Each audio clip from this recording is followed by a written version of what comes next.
মাত্র 10 মিনিটের মধ্যে কিভাবে কেক তৈরি করবেন। একটা মিক্সিং বোলের মধ্যে দিয়ে দিলাম half cup sugar powder, half cup refine তেল।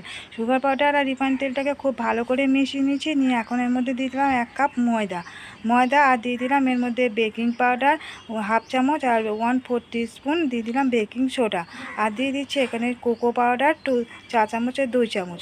এবারে অল্প অল্প করে দুধ দিয়ে প্রথমে এটাকে গুলিয়ে নিলাম। খুব ভালো করে এটাকে গুলিয়ে নিয়ে তার মধ্যে দিয়ে দিচ্ছি ভ্যানিলা এসেন্স হাফ চা চামচ।